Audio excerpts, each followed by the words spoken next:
मुंबई की मालाबार हिल पर स्थित राहीजा परिवार की पुरानी हवेली दोपहर की चाय की तैयारियों में व्यस्त थी। हवेली की हर ईंट पर समय की छाप थी, लकड़ी की नक्काशीदार दीवारें, पीतल की घंटियों से सजी पूजा की चौकी और हर कोने में बसी पारिवारिक परंपराओं की खुशबू। सविता देवी राहीजा, राहीजा समूह की चेयरपर्सन और परिवार की मुखिया, आज असामान्य रूप से चिंतित दिख रही थीं। उनके इकलौते बेटे अर्जुन राहीजा ने हाल ही में उनसे एक महत्वपूर्ण बात की थी। उसने एक लड़की से शादी करने का फैसला लिया था। माँ, मैं मीरा से शादी करना चाहता हूँ, अर्जुन ने कुछ दिन पहले कहा था। मीरा शर्मा, एक मध्यम वर्गीय परिवार से आई हुई लड़की, जिसकी सादगी में एक मोहक आकर्षण था। लेकिन सविता देवी की आंखें सिर्फ बाहरी चमक पर नहीं रुकतीं। उन्होंने जीवन में बहुत कुछ देखा था, लोगों की नीयत, शब्दों के पीछे की चुप्पियां और मुस्कानों में छिपी चालें। आज मीरा पहली बार हवेली आ रही थी। अर्जुन ने जोर देकर कहा था कि वह माँ से मिलकर खुद को साबित करना चाहती है। दरवाजे की घंटी बजी, नौकर ने द्वार खोला और मीरा भीतर आए। हल्के गुलाबी रंग की सिल्क साड़ी, बालों में गजरा, माथे पर छोटी सी बिंदी। मीरा ने अपने रूप में पारंपरिकता और शालीनता को बखूबी ढाला था। नमस्ते आंटी, मीरा ने झुककर सविता देवी को प्रणाम किया। सविता ने सिर हिलाया। आओ बैठो, अर्जुन ने तुम्हारे बारे में बहुत बातें की हैं।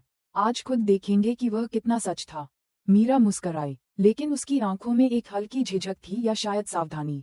वो जानती थी कि यह बैठक केवल एक चाय पार्टी नहीं थी, ये परीक्षा थी। नौकर ने चांदी की थाली में चाय और स्नैक्स रखे। बातों का सिलसिला शुरू हुआ, पारिवारिक मूल्यों से लेकर जीवन के दृष्टिकोण तक। तुम्हारे माता पिता क्या करते हैं? सविता ने पूछा। पिता नहीं रहे, माँ एक स्कूल में टीचर हैं, मीरा ने विनम्रता से जवाब दिया। समझी, एक साधारण पृष्ठभूमि। लेकिन अर्जुन ने कहा, तुमने खुद की मेहनत से बहुत कुछ हासिल किया है। जी, मैंने खुद को हमेशा आत्मनिर्भर बनाया है। सविता ने सिर हिलाया, पर उनकी आंखें मीरा की उंगलियों पर टिकी थीं। वहां एक हीरा जड़ा अंगूठी थी, जो अर्जुन ने हाल ही में दी थी। उन्होंने कुछ नहीं कहा, लेकिन कुछ सोच रही थीं।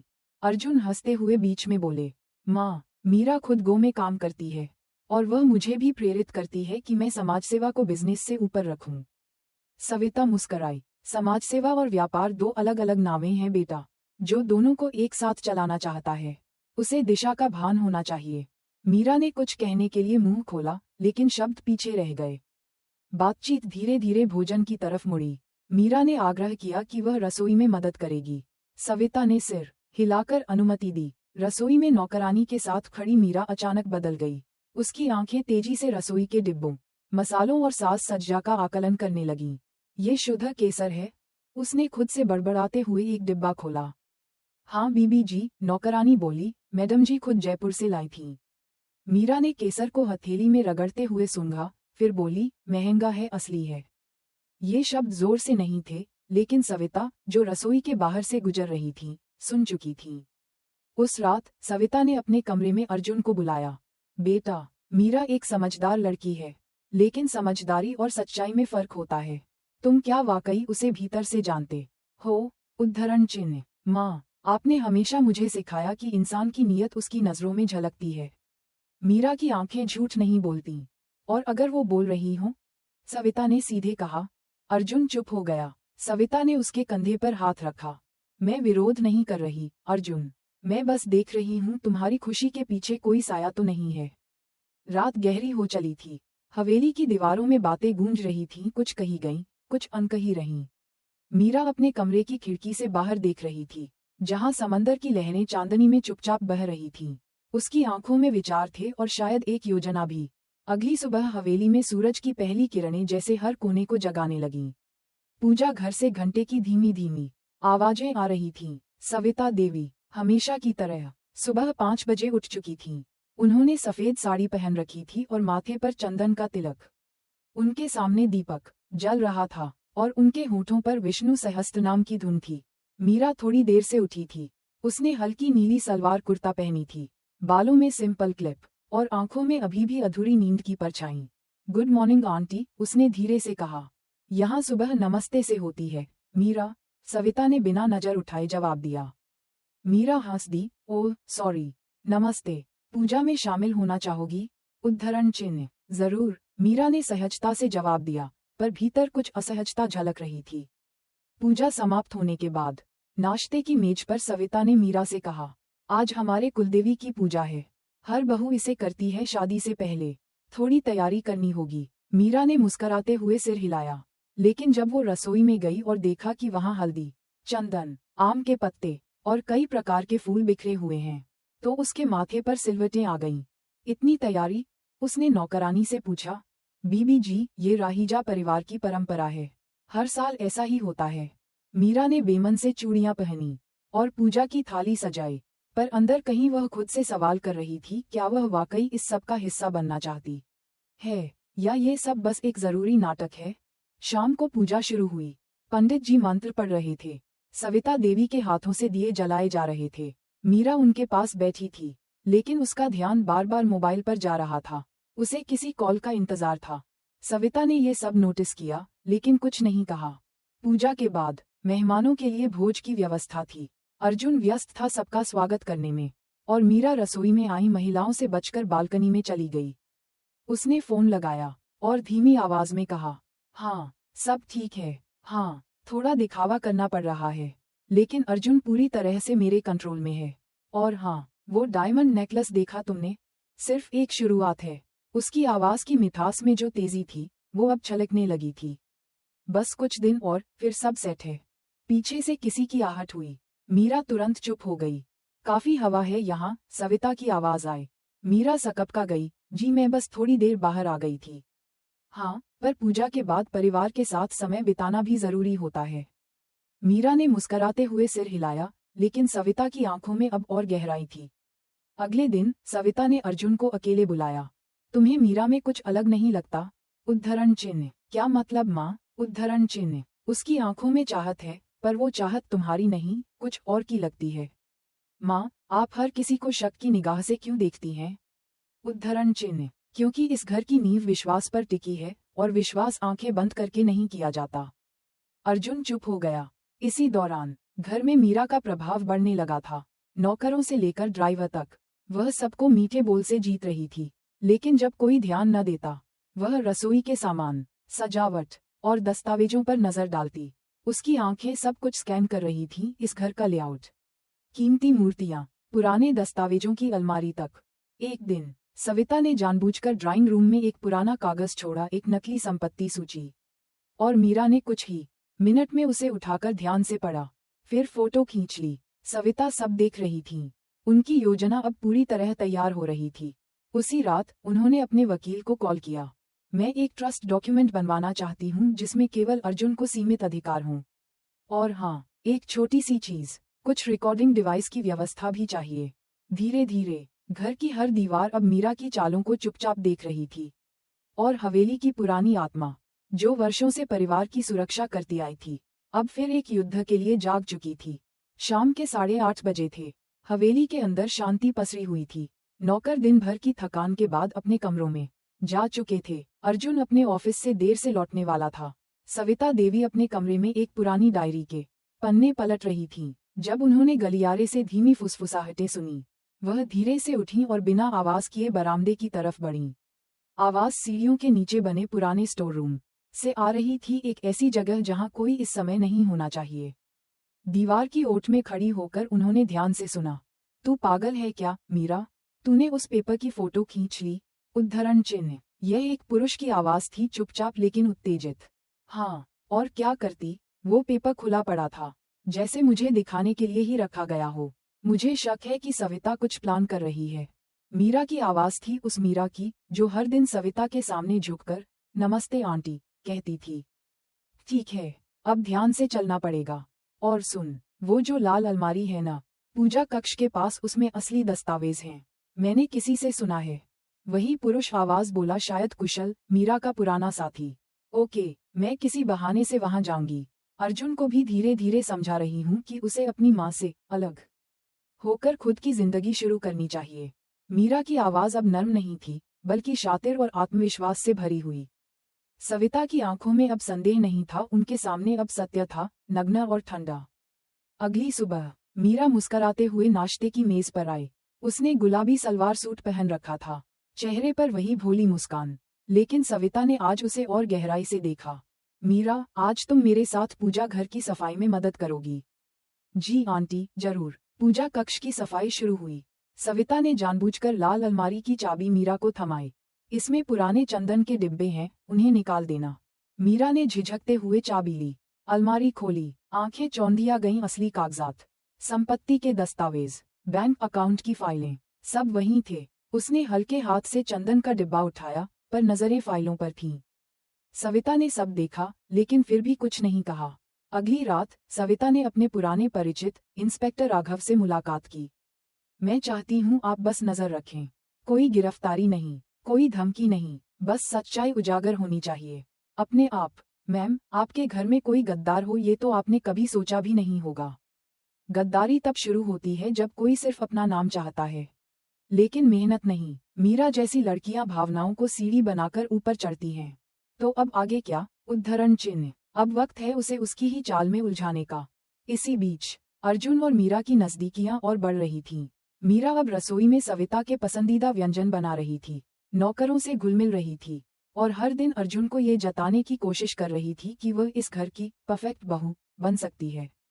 लेकिन एक रात जब अर्जुन घर लौट रहा था, उसने बाहर सड़क पर एक व्यक्ति को मीरा से मिलते देखा। वो दोनों जल्दी जल्दी कुछ बात कर रहे थे, फिर अलग हो गए। अर्जुन को शक हुआ, लेकिन उसने खुद से ही सवाल किया, शायद कोई पुराना दोस्त हो। वो सीधे मीरा से कुछ नहीं पूछ पाया, पर वह रात अर्जुन के लिए बेचैनी से भरी थी। वह पहली बार सोचने लगा, क्या मीरा सच में वैसी ही है जैसी वह दिखती है? इसी बीच मीरा ने अपने प्लान का अगला कदम उठाया। एक दोपहर जब सविता बैठक में सो रही थी, मीरा चुपके से पूजा कक्ष में गई। वह जानती थी कि सीसीटीवी कैमरा उस दिशा में नहीं था। उसने फिर से वही लाल अलमारी खोली, मोबाइल से कई फोटो लिए और उन्हें तुरंत किसी को भेज दिया। उसने मोबाइल जेब में रखा ही था कि पीछे से आवाज आए, तुम क्या ढूंढ रही हो मीरा? उद्धरण चिन्ह। मीरा का शरीर ठिठक गया। पलटी तो सामने सविता खड़ी थी, शांत लेकिन नजरों में आंधी। मैं चंदन ढूंढ रही थी, आपने कहा था पिछली बार। हाँ, लेकिन मैंने ये नहीं कहा था कि उसे मोबाइल में कैद करना जरूरी है। मीरा की जीभ लड़खड़ा गई। सविता ने आगे कुछ नहीं कहा। वो बस मुस्कुराई, एक ऐसी मुस्कान जो मीरा को झकझोर गई। तुम्हारे जैसे फूल जब अचानक खिलते हैं तो उनकी खुशबू से ज्यादा उनके कांटे ध्यान खींचते हैं। मीरा समझ गई सविता अब सब जान चुकी है, लेकिन वह भी हार मानने वाली नहीं थी। वो अब अर्जुन को अपने पक्ष में पूरी तरह लाने की योजना बनाने लगी। और दूसरी ओर सविता अब एक आखिरी चाल के लिए खुद को तैयार कर रही थी। मुंबई की बारिश धीरे धीरे हवेली की खिड़कियों से टकरा रही थी। बाहर का मौसम गीला और ठंडा था, पर हवेली के अंदर एक और ही तूफान उठने वाला था। सुबह की शुरुआत एक चौंकाने वाली खबर से हुई। टीवी पर ब्रेकिंग न्यूज चल रही थी। राहीजा ग्रुप पर वित्तीय अनियमितताओं के आरोप, आयकर विभाग की नज़र में कंपनी। मीरा नाश्ते की मेज पर बैठी थी। जैसे ही उसने खबर देखी, उसका चेहरा सफेद पड़ गया। ये कैसे हो सकता है? उसने अचकचाते हुए पूछा। सविता ने कॉफी का एक सिप लिया और शांत स्वर में बोली, कोई भी बड़ा नाम आजकल सवालों से अछूता नहीं है। मीरा ने अर्जुन की तरफ देखा, जो अपने मोबाइल में खबरें खंगाल रहा था। माँ, क्या आपको इस बारे में पहले से कुछ पता था? उसने पूछा। मैंने हमेशा कोशिश की कि कंपनी का संचालन पारदर्शी हो, लेकिन बाहरी दुनिया को हम कितना समझा सकते हैं? इसलिए मैंने फैसला किया है, कुछ समय के लिए हम सबको मुंबई छोड़कर शिमला जाना चाहिए। पुरानी हवेली में मीरा की आंखें फैल गईं। शिमला? उसने खुद से ज्यादा अपनी नियति से सवाल किया। हाँ, सविता ने कहा। वहाँ शांति है, मीडिया से दूर, और हमें अपने परिवार के भीतर कुछ बातें भी स्पष्ट करनी हैं। उस दोपहर हवेली में हलचल शुरू हो गई। सूटकेस पैक होने लगे, सेवक सामान सहेजने में व्यस्त हो गए। मीरा असहज थी। शिमला जाने का मतलब था मुंबई के आराम और संसाधनों से दूर जाना, और सबसे ज्यादा चिंता उसे ये थी कि उसके प्लान का अगला हिस्सा वहीं अंजाम दिया जाना था। 3 दिन बाद सब लोग शिमला की हवेली में पहुंच चुके थे। ये हवेली पुराने राजसी ढांचे की तरह थी। बड़े आंगन, लकड़ी की छतें, और दीवारों पर पुरानी पेंटिंग्स। हवा में चंदन और पुराने कागजों की महक थी। मीरा को वहां घुटन महसूस हो रही थी। शहर की चमक दमक से दूर यह शांत स्थान उसे असहज करता था। यहाँ तो नेटवर्क भी नहीं आ रहा, उसने कुंठा से कहा। सविता मुस्कुराई। शायद इसीलिए ये जगह सबसे उपयुक्त है संवाद के लिए, सोचने के लिए। शाम को परिवार के लिए खास डिनर तैयार किया गया। शिमला के स्थानीय व्यंजन, गरम सूप, और एक पुराने रेडियो पर बजते पुराने गजलें, सब कुछ बाहर से बेहद सामान्य लग रहा था। लेकिन सविता के भीतर एक योजना का कच्चा खाका पक चुका था। डिनर के बाद उन्होंने सबको एकत्र किया। मैंने फैसला किया है, सविता ने कहा, कि अब समय आ गया है कि मैं धीरे धीरे अपनी जिम्मेदारियां अर्जुन को सौंपूं। लेकिन केवल उसे ही नहीं, इस परिवार की भावी सदस्य को भी, जो उसके साथ जीवन बांटेगी। मीरा चौंकी। अर्जुन ने मीरा की ओर देखा और मुस्कुराया। इसलिए मैंने एक अस्थायी उत्तराधिकार पत्र तैयार कराया है, जिसमें कुछ संपत्ति और निर्णय की सीमित शक्तियां अर्जुन और मीरा को दी जाएंगी, पर कुछ शर्तों के साथ। मीरा की आंखें चमक उठीं। शर्तें? उसने संयत स्वर में पूछा। हाँ, सविता बोली, यह एक परीक्षण होगा विश्वास का। 3 दिन बाद एक रस्मी समारोह होगा, जिसमें हस्ताक्षर किए जाएंगे। तब तक मैं चाहती हूँ कि तुम दोनों इस घर को एक परिवार की तरह चलाओ। कोई बाहरी हस्तक्षेप नहीं, कोई छुपा एजेंडा नहीं। मीरा ने मुस्कुराकर कहा, मुझे आपकी शर्तें स्वीकार हैं।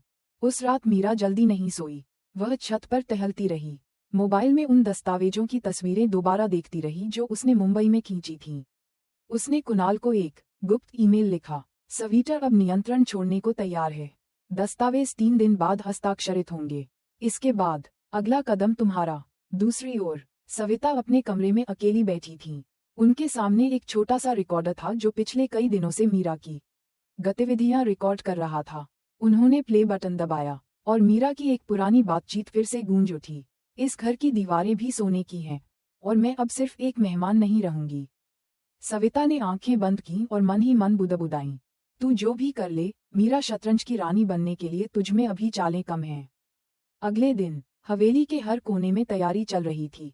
पूजा के लिए फूल, मिठाइयाँ और वो कागज जो मीरा को अस्थायी उत्तराधिकार देगा, सब कुछ सावधानी से सजा जा रहा था।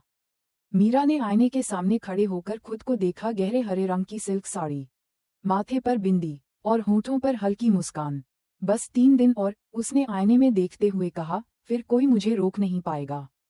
पर वो नहीं जानती थी कि ठीक उसी आईने के पीछे एक कैमरा चल रहा था, और उस मुस्कान को भी अब कोई दर्ज कर रहा था। शिमला की हवेली में 3 दिन जैसे पलकों पर बीत गए। बाहर बर्फ की हल्की बौछारें पड़ रही थीं, और अंदर एक और जमी हुई खामोशी के नीचे साजिश की सांसें गर्म हो रही थीं। मीरा अब पूरी तरह घर की मालकिन जैसी बर्ताव करने लगी थी। नौकरों को आदेश देना, रोज की पूजा में मुख्य स्थान लेना, और अर्जुन के साथ योजनाओं की चर्चा करना, सब कुछ जैसे वो पहले से तय कर चुकी हो। उसने सविता के पुराने आभूषणों की अलमारी पर भी नजर डालनी शुरू कर दी थी। ये कुंदन हार तो बहुत ही शानदार है, उसने अर्जुन से एक रात कहा। हमारी सगाई में मैं इसे पहनना चाहती हूँ। अर्जुन थोड़ा मुस्कुराया, वो माँ की सबसे पसंदीदा चीज है, लेकिन अगर तुम पहनना चाहो तो। मीरा ने तुरंत बात काटी, मुझे माँ से खुद मांगनी चाहिए। आखिर अब मैं उनका विश्वास भी तो जीत चुकी हूँ, है न? उद्धरण चिन्ह। पर अर्जुन के मन में फिर भी कुछ हलचल थी। बीते कुछ दिनों में मीरा का व्यवहार बदला बदला सा लगने लगा था। ज्यादा अधिकार, कम अपनापन। उधर सविता देवी हर पल को गिन रही थी। उनकी योजना अब अपने आखिरी चरण में थी। उन्होंने अपने वकील से फोन पर बात की। डॉक्यूमेंट्स तैयार हैं? हाँ, वही जो दिखने में असली लगे लेकिन केवल एक परीक्षण भर हों। और हाँ, रिकॉर्डर चालू रहे, हर आवाज, हर शब्द। अगले दिन मीरा हवेली के पूजा घर में अकेली खड़ी थी। उसके हाथ में वही अस्थायी उत्तराधिकार पत्र की प्रति थी, जिसे सविता ने अर्जुन के हाथों से उसे सौंपा था, ताकि तुम इसे आराम से पढ़ सको। मीरा ने दस्तावेज पढ़े, उसके चेहरे पर मुस्कान फैलती गई। बस एक साइन की दूरी है अब, उसने बुदबुदाते हुए कहा। उसके बाद मैं सिर्फ अर्जुन की पत्नी नहीं रहूंगी, इस घर की मालकिन बन जाऊंगी। उसने मोबाइल निकाला और कुणाल को कॉल किया। सब सेट है, 2 दिन बाद हस्ताक्षर होंगे। सविता खुद कह रही हैं कि अब वो पीछे हटना चाहती हैं। फोन के दूसरे छोर से कुशल बोला, बहुत बढ़िया, पर ध्यान रखना, आखिरी वक्त पर कुछ भी हो सकता है। तुम्हें सविता की चालों को हल्के में नहीं लेना चाहिए। मीरा ने हंसते हुए जवाब दिया, वो अब बूढ़ी हो चुकी हैं। उन्हें लगता है उन्होंने मुझे परखा है, पर असल में मैं ही उन्हें पढ़ चुकी हूँ। उसी शाम हवेली के पुराने म्यूजिक रूम में मीरा को अकेला देखा गया। उसके पास एक छोटी सी चाबी थी जो उसे पूजा कक्ष की अलमारी से मिली थी। वो चुपचाप अलमारी खोल रही थी, दस्तावेजों के बीच कुछ ढूंढ रही थी, शायद असली वसीयत। लेकिन तभी दीवार पर जड़े एक पुराने गणेश मूर्ति के पीछे छिपे कैमरे ने सब रिकॉर्ड कर लिया। सविता अपने कमरे में बैठी सब देख रही थी, जैसे एक युद्धनी रणनीति पर नजर रखती है। अगले दिन सविता ने मीरा को अकेले मिलने बुलाया। मैं चाहती हूँ, मीरा, कि कल के समारोह से पहले हम एक छोटी पूजा करें। हमारे कुलदेवता के सामने। मीरा ने हल्के तनाव के साथ मुस्कान ओढ़ी। बिल्कुल आंटी, जैसा आप चाहें। और हाँ, सविता ने धीरे से कहा, मैं चाहती हूँ कि उस पूजा की अगुवाई तुम करो। मीरा थोड़ा चौंकी, फिर झुककर बोली, मेरे लिए ये सौभाग्य होगा। शाम को अर्जुन सविता के पास आया। माँ, आप वाकई मीरा को सब कुछ सौंपने को तैयार हैं? उद्धरण चिन्ह। सविता ने उसकी आंखों में देखा। बेटा, कुछ उत्तर सच्चाई से नहीं, अनुभव से मिलते हैं। तुम भी देख रहे हो और मैं भी। अब निर्णय तुम्हारा होगा, पर उसे लेने से पहले सब कुछ जानना जरूरी है। अर्जुन कुछ समझ नहीं पाया, लेकिन माँ की आंखों में जो ठहराव था, उसने उसे चुप करा दिया। मीरा अब पूरी तरह से आश्वस्त थी कि जीत उसकी है। उसने अपने गहनों को सलीके से सजाया, साड़ी का रंग चुना और अगली सुबह के लिए तैयार हो गई। लेकिन उसे नहीं पता था कि अगले दिन न सिर्फ उसके सपनों का महल रहेगा, बल्कि उसके अंदर की असलियत भी सभी के सामने होगी।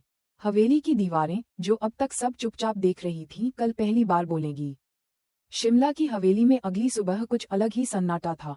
बरसों पुरानी दीवारों पर लगे चित्र, जैसे आज कोई कहानी सुनाने वाले हों। बर्फ गिरना बंद हो चुका था, लेकिन हवाओं में एक ठंडी चेतावनी अब भी बह रही थी। आज उत्तराधिकार पत्र पर हस्ताक्षर का दिन था। मीरा ने खास लाल और सुनहरे रंग की बनारसी साड़ी पहनी थी। बालों में मोतियों का गजरा, माथे पर लंबा सिंदूर। वो हर तरह से खुद को राहीजा परिवार की भविष्य की मालकिन की तरह प्रस्तुत कर रही थी। हॉल को सजाया गया था, फूल, धूपबत्तियां और परिवार के कुछ नजदीकी सदस्य आमंत्रित थे। अर्जुन सूट में शांत खड़ा था, लेकिन उसके चेहरे पर एक असहज बेचैनी थी जिसे मीरा पढ़ नहीं सकी। सविता ने पारंपरिक कागजात एक चांदी की थाली में रखवाए थे। पास में दीपक जल रहा था। आज राहीजा परिवार का एक नया अध्याय शुरू होगा, सविता ने कहा, जिसमें मैं धीरे धीरे अपनी जिम्मेदारियां सौंप दूंगी। मीरा की मुस्कान गहरी हो गई, पर इससे पहले सविता की आवाज एकदम स्थिर हो गई। मैं चाहती हूँ कि हम सब एक छोटी सी वीडियो देखें। सभी लोग चौंके। सविता ने पास खड़े स्टाफ को इशारा किया। कमरे में लगा प्रोजेक्टर चालू हुआ। कुछ क्षणों बाद स्क्रीन पर एक वीडियो चलने लगा। पहला दृश्य, मीरा पूजा कक्ष में अलमारी खोलती है। उसके बाद वही दृश्य जब वो कागजों की तस्वीरें ले रही थी। फिर एक क्लिप, मीरा फोन पर बात कर रही है। बस हस्ताक्षर बाकी हैं, फिर मैं इस घर की असली मालकिन बन जाऊंगी। मीरा का चेहरा एकदम सफेद पड़ गया। उसकी सांसें तेज हो गईं और आंखें इधर उधर भागने लगीं। कक्ष में सन्नाटा था। यह क्या मजाक है? मीरा ने कांपती आवाज में कहा। सविता ने उसकी ओर देखा। अब उनके चेहरे पर कठोरता नहीं थी, बस निर्विकार स्पष्टता। ये मजाक नहीं है मीरा, ये सच्चाई है जिसे तुमने खुद बयां किया है। मैं बस सबको दिखा रही हूँ कि उन्होंने किसे बहू मान लिया था। मीरा ने अर्जुन की ओर देखा, जो अब उसे ऐसे घूर रहा था जैसे पहली बार देख रहा हो। अर्जुन, मुझे यकीन है तुम मुझ पर विश्वास करते हो। मैं मजबूरी में। झूठ मत कहो मीरा, अर्जुन की आवाज टूटी हुई थी। सब झूठ था, है ना? मेरा प्यार, मेरा परिवार, सब सिर्फ एक सौदा था तुम्हारे लिए। उद्धरण चिन्ह। मीरा कुछ कहने ही वाली थी कि सविता ने उसकी बात काटी। मैंने जानबूझकर वो सारे कागज तुम्हारे सामने खुले छोड़े, ताकि मैं देख सकूं क्या तुम वाकई अर्जुन से प्रेम करती हो या सिर्फ इस हवेली से। और तुमने जवाब दे दिया। मीरा का चेहरा अब रोने के कगार पर था। उसकी सारी योजना, उसका आत्मविश्वास, सब अब राख हो चुके थे। मैंने तुमसे प्यार किया था, मीरा ने फुसफुसाते हुए कहा, पर मुझे बचपन से सिखाया गया था कि प्यार से पेट नहीं भरता, इसलिए तुमने उसे बेचा। सविता का स्वर अब तल्ख था। तुम्हारी माँ कभी इस हवेली में काम करती थी, है ना? और जब उसे चोरी के झूठे आरोप में निकाला गया, तब तुमने कसम खाई कि एक दिन इस घर पर अधिकार करोगी। मीरा का चेहरा झुक गया। हाँ, मेरी माँ को अपमानित किया गया था, हमने गरीबी और तिरस्कार झेला, और जब अर्जुन मेरे जीवन में आया तो मुझे लगा यह अवसर है प्रतिशोध का नहीं, परिवर्तन का। पर तुमने परिवर्तन के नाम पर विश्वास को जहर बना दिया। मीरा अब फूट फूट कर रो रही थी। उसका हर आंसू अब सच्चा लग रहा था, पर बहुत देर हो चुकी थी। प्लीज मुझे सजा मत दीजिए, उसने कहा, मुझे जाने दीजिए। सविता ने कुछ देर तक उसकी ओर देखा। फिर उन्होंने थाली में रखे दस्तावेज उठाए और पास रखे दीपक में उन्हें धीरे धीरे जला दिया। सब लोग स्तब्ध रह गए। कागज आग में जलने लगे और उसकी राख हवा में उड़ती चली गई। ये मेरी सजा नहीं है मीरा, सविता ने कहा। ये मेरा दान है तुम्हें एक और मौका जीने का। पर राहीजा परिवार में अब तुम्हारा कोई स्थान नहीं है। मीरा ने कुछ कहने की कोशिश की, लेकिन शब्द गले में अटक गए। वो मुड़ी और दरवाजे की ओर भाग गई। अर्जुन उसे रोकना चाहता था, पर फिर ठिठक गया। शायद कुछ रिश्ते रोके नहीं जाते, और कुछ दर्द रोका नहीं जा सकता। मीरा हवेली के मुख्य द्वार से बाहर निकल गई। उसका पांव फिसला, लेकिन वो संभल गई जैसे एक चट्टान से नीचे गिरते गिरते एक टहनी पकड़ ली हो। सविता ने पीछे खड़े वकील से कहा, अब असली दस्तावेज अर्जुन के नाम ट्रांसफर करवा दीजिए। जी मैम। अर्जुन सन खड़ा रहा। उसकी आंखें अब भी दरवाजे पर थीं जहां से एक लड़की चली गई थी, पर उसकी परछाई अब भी पीछे रह गई थी।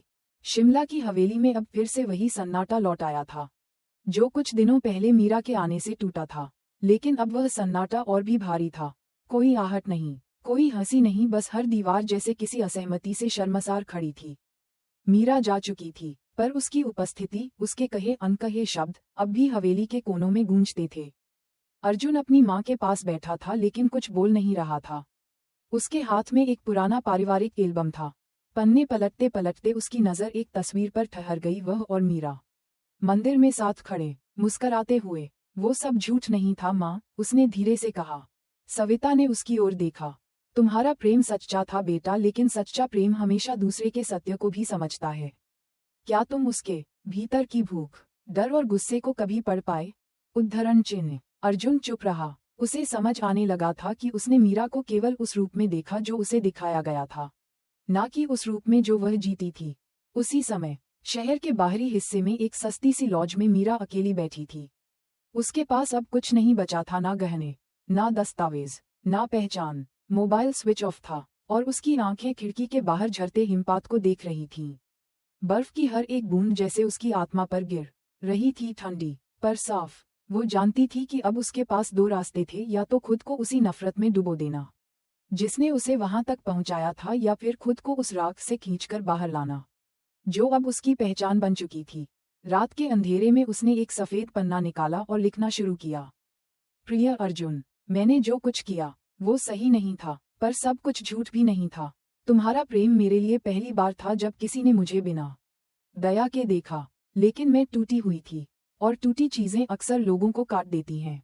अब मैं जा रही हूँ कहीं दूर, अपने लिए नहीं, बल्कि पहली बार किसी और के बिना जीने के लिए। अगर कभी मुलाकात हो तो मुझे उस मीरा की तरह देखना, जो राहीजा हवेली से निकली थी जलकर, लेकिन पूरी तरह राख नहीं हुई। मीरा। उसने चिट्ठी बंद की, लेकिन भेजी नहीं। शायद इसलिए कि अब शब्दों से ज्यादा जरूरी था खामोशी। अगले दिन मीरा एक एनजीओ के बाहर खड़ी थी। बोर्ड पर लिखा था, स्त्री सहारा केंद्र। भीतर जाने से पहले उसने एक लंबी सांस ली। कदम भारी थे, पर जमीन पर मजबूती से टिके हुए। मैं काम ढूंढ रही हूँ, उसने भीतर जाकर कहा। सामने बैठी महिला ने सर उठाकर देखा। मीरा की आंखों में जो थकान थी, वह किसी कहानी से कम नहीं थी।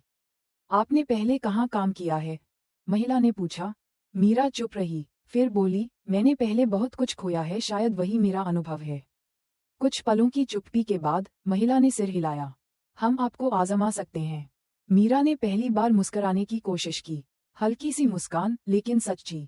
उधर शिमला में अर्जुन अब हवेली की जिम्मेदारियां संभालने लगा था, पर उसका मन अब व्यापार की ओर नहीं था। वह लोगों की कहानियों को समझना चाहता था। माँ की वर्षों की दूरदृष्टि अब उसकी अपनी दृष्टि बन रही थी। एक दिन अर्जुन ने अपनी माँ से पूछा, क्या आपने उसे माफ किया? उद्धरण चिन्ह। सविता ने चाय का प्याला उठाया। मैंने उसे दंड नहीं दिया, शायद वही मेरा माफ करना था। तो क्या कभी दोबारा? कभी कभी, सविता ने कहा। रिश्ते मर नहीं जाते, बस चुप हो जाते हैं। और चुप्पियां जब बोलती हैं, तो शब्दों से ज्यादा सच्ची होती हैं। अर्जुन उस रात बहुत देर तक मीरा की चिट्ठी पढ़ता रहा, जो उसे आखिरकार कुछ दिन बाद मिली थी किसी अनाम लिफाफे में। वो कुछ नहीं बोला। उसने चिट्ठी को मोड़ा और अपने ड्रॉअर में रख दिया। उसने कोई जवाब नहीं भेजा, क्योंकि जवाब कभी कभी चुप्पी में ही होते हैं। शिमला की सर्दियां अब अपने चरम पर थीं। हर सुबह की शुरुआत ठंडी धुंध से होती, और हर शाम सूरज की सुनहरी किरणें बर्फ से ढकी पहाड़ियों को हल्का सा रंग दे जाती। मीरा अब स्त्री सहारा केंद्र की नियमित सदस्य बन चुकी थी। उसकी सुबहें जल्दी शुरू होती, झुगी बस्तियों की महिलाओं को पढ़ाना, घरेलू हिंसा से पीड़ित लड़कियों की काउंसलिंग करना, और देर रात तक दफ्तर के कोनों में बैठकर फाइलें संवारना। कभी जो लड़की हीरों के हार पहनकर हवेली की सीढ़ियां चढ़ने का सपना देखती थी, अब उसकी हथेलियों पर चूने और पेन की स्याही की लकीरें थीं। लेकिन इन लकीरों में कोई शर्म नहीं थी, सिर्फ एक शांति थी। वो शांति जो सिर्फ खोने के बाद आती है। एक दिन मीरा को अपने सेंटर की वरिष्ठ मेंटर ने बुलाया। मीरा, तुम्हारे अंदर एक अलग आग है, लेकिन वो अब किसी को जलाने वाली नहीं, किसी को रोशन करने वाली बन गई है। क्या तुम इस बार हमारे अभियान की अगुवाई करोगी? नई दिल्ली में एक सेमिनार है। मीरा थोड़ी झिझकी। क्या समस्या है? महिला ने पूछा। दिल्ली, मीरा ने धीमे से कहा, बहुत कुछ पीछे छूटा है वहाँ। तो शायद अब समय है कि उस पीछे छूटे से सामना कर लिया जाए, मेंटर ने मुस्कराकर कहा। मीरा ने हाँ में सिर हिला दिया। उधर दिल्ली में अर्जुन भी अब एक नया अध्याय शुरू कर चुका था। उसने राहीजा ग्रुप की एक नई शाखा खोली थी, राहीजा कम्युनिटी इनिशिएटिव्स, जो वंचित वर्गों के लिए स्वास्थ्य, शिक्षा और महिला सुरक्षा पर काम करती थी। अब वो कॉर्पोरेट बोर्डरूम से ज्यादा समय जमीनी कार्यों में देने लगा था। उसका पहनावा, उसकी वाणी, सब कुछ बदला बदला था। सविता देवी गर्व से देखती थी कि उनका बेटा अब सच में उत्तराधिकारी बना है, केवल व्यवसाय का नहीं, मूल्यों का। एक दिन अर्जुन को भी उसी दिल्ली सेमिनार में आमंत्रित किया गया जिसमें मीरा को बोलना था। वो नहीं जानता था कि मीरा भी वहां होगी, और मीरा को भी ये खबर नहीं थी। सेमिनार का दिन आया। एक बड़ी सभा थी, पत्रकार, सामाजिक कार्यकर्ता, सरकारी अधिकारी और विभिन्न संस्थाओं के प्रतिनिधि।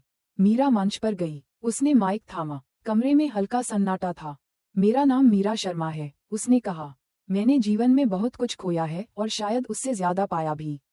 कभी मैंने पहचान के लिए झूठ का सहारा लिया, लेकिन आज जो भी हूँ वो सच्चाई की जमीन पर खड़ी हूँ। बातें बहुत साधारण थीं, लेकिन उनमें वो गहराई थी जो केवल अनुभवी आत्मा ही कह सकती है। अर्जुन, जो पिछली पंक्ति में बैठा था, उसकी आवाज पहचान गया। उसकी पीठ तन गई, सांसें धीमी हो गईं। मीरा ने मंच से उतरने से पहले एक नज़र सामने डाली और उसकी नज़र अर्जुन से टकरा गई। पल भर के लिए वक्त जैसे रुक गया। कोई मुस्कान नहीं, कोई आंसू नहीं, सिर्फ एक स्वीकृति थी, जैसे दो लोग एक दूसरे की यात्रा का हिस्सा रह चुके हों और अब अपनी अपनी मंजिल की ओर बढ़ रहे हों। सेमिनार खत्म हुआ, लोग अपने अपने रास्ते जा रहे थे। मीरा बाहर निकली तो अर्जुन वही दरवाजे पर खड़ा था। तुम, उसने कहा। तुम भी, मीरा ने जवाब दिया। कुछ पलों की चुप्पी, फिर अर्जुन ने कहा, मैंने तुम्हारी चिट्ठी पढ़ी थी। बहुत देर से मिली, लेकिन शायद सही समय पर। मीरा ने सिर झुकाया। तुम ठीक हो? अर्जुन ने पूछा। अब हूँ, मीरा ने कहा। और तुम? उद्धरण चिन्ह। अब मैं भी, अर्जुन ने हल्के से मुस्कराते हुए कहा। कोई वादा नहीं हुआ, कोई नया रिश्ता नहीं बना, लेकिन उस संक्षिप्त भेंट में कुछ टूटे हुए टुकड़े जैसे फिर से सलीके से रख दिए गए हों। मीरा ने विदा ली। अर्जुन ने कोई सवाल नहीं पूछा। वो दोनों फिर से दो अलग रास्तों पर थे, पर इस बार कोई पछतावा नहीं था। दिल्ली की हल्की धूप में दो अलग अलग छायाएं धीरे धीरे दूर जा रही थीं, पर पीछे रह गई थी एक साझा मौन जो शब्दों से कहीं ज्यादा कह चुका था। दिल्ली से लौटने के बाद मीरा के भीतर कुछ और ही बदल गया था। सेमिनार में अर्जुन से हुई वो संक्षिप्त लेकिन गहरी भेंट ने उसकी आत्मा में कहीं कोई स्थिरता ला दी थी, जैसे वर्षों से बिखरे विचार पहली बार एक पंक्ति में आ खड़े हुए हों। वह अब सिर्फ सेवा नहीं कर रही थी, वह नेतृत्व कर रही थी।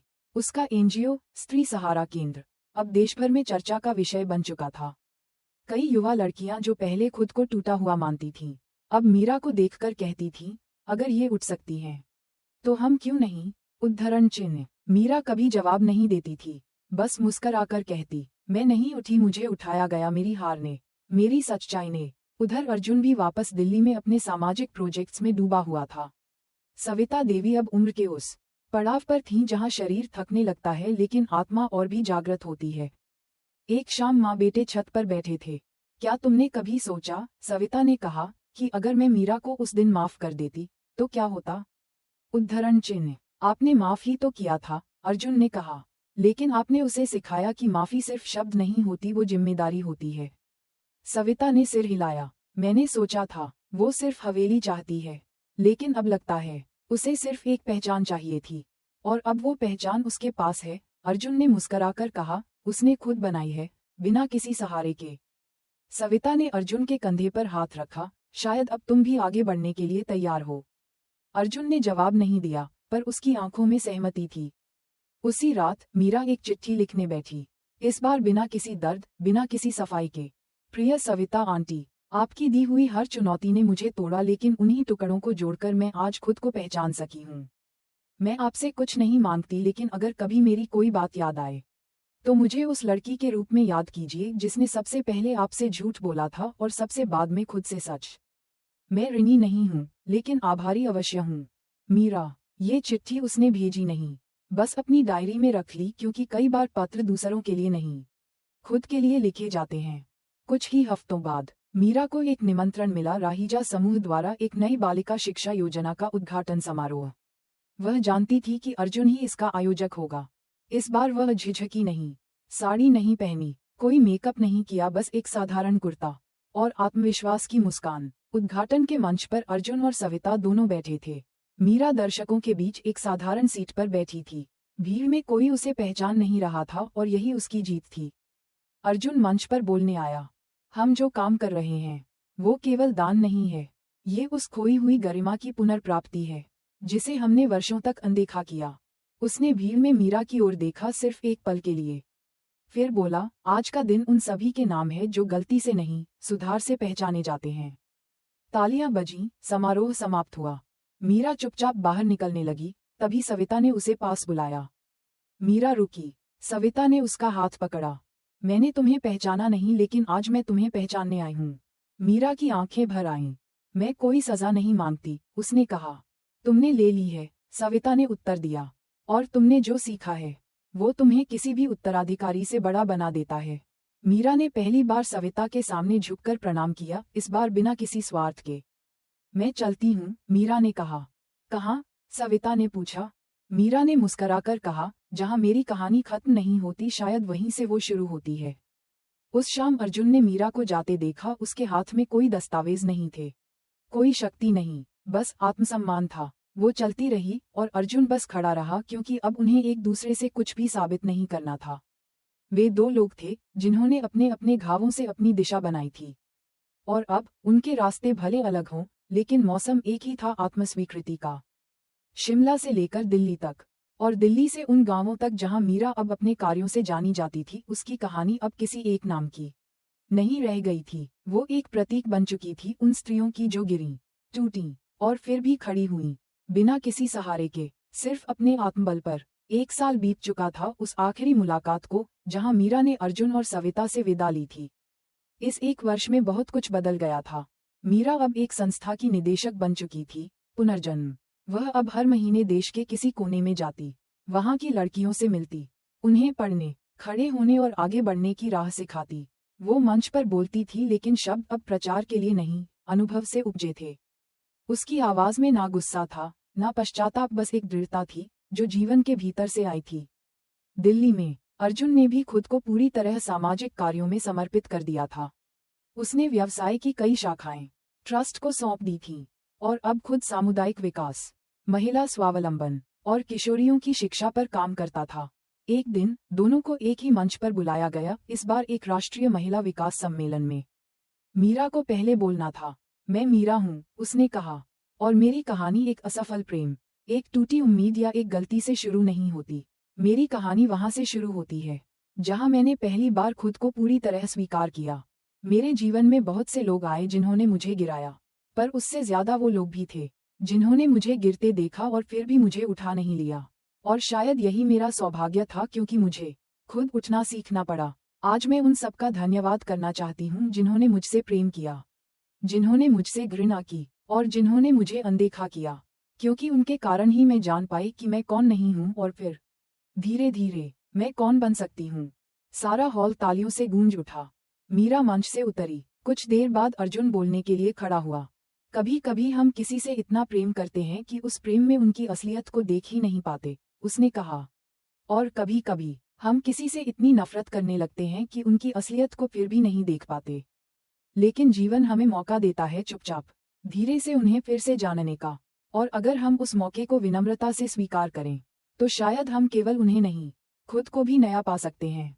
उसने मीरा की ओर देखा, ना गर्व से, ना दुख से, बस एक शुद्ध मान्यता के भाव से। कार्यक्रम के बाद दोनों को आयोजकों ने साथ में बैठने का निमंत्रण दिया। मीरा ने धीरे से पूछा, अब भी सवाल हैं? उद्धरण चिन्ह। अर्जुन ने जवाब दिया, अब कोई उत्तर भी नहीं चाहिए। फिर कुछ देर चुप्पी रही। मीरा ने कहा, मैं अब फिर से किसी हवेली का सपना नहीं देखती। अब मेरी हवेली वो हर लड़की है जो खुद को पहचानती है। अर्जुन मुस्कुराया, और मेरा उत्तराधिकार वो हर बच्चा है जो शिक्षा से जीवन बदल रहा है। दोनों की बातें अब रिश्तों के बारे में नहीं थीं, ये जीवन के उस स्तर की बातचीत थी जहां व्यक्ति दूसरे की आत्मा को भी देख पाता है। उस शाम मीरा अपने केंद्र लौटी। बच्चों ने उसे घेर लिया, कोई उसकी गोदी में चढ़ गया, कोई हाथ पकड़कर खींचने लगा। एक बच्ची ने पूछा, दीदी आप कभी उदास नहीं होती? उद्धरण चिन्ह। मीरा कुछ पल चुप रही, फिर उसने धीरे से कहा, होती हूँ, पर फिर सोचती हूँ अगर मैं रुक गई तो तुम सब कैसे चलोगे? उद्धरण चिन्ह। बच्ची मुस्कराकर बोली, तो हम सब मिलकर आपको चलने देंगे। मीरा की आंखों में नमी आ गई, लेकिन वो आंसू अब कमजोरी नहीं थे, वो जल की वो बूंदें थीं जो पौधे को बड़ा करती हैं। उसने आकाश की ओर देखा। सूरज ढल रहा था, बर्फ की एक परत जमीन पर गिर रही थी, लेकिन उस पर एक नन्हा फूल खिला हुआ था। वो फूल मीरा को उसकी माँ की याद दिला गया, जो कभी काम करती थी, चुपचाप सहती थी, लेकिन कभी झुकी नहीं थी। और अब मीरा भी उसी विरासत की उत्तराधिकारी थी, न शाही नाम की, न संपत्ति की, बल्कि स्वाभिमान की। कहानी खत्म नहीं हुई थी, शायद कभी होगी भी नहीं, क्योंकि कुछ कहानियां खत्म होने के लिए नहीं, खिलते रहने के लिए होती हैं। और मीरा की कहानी अब भी धीरे धीरे चुपके से खिल रही थी।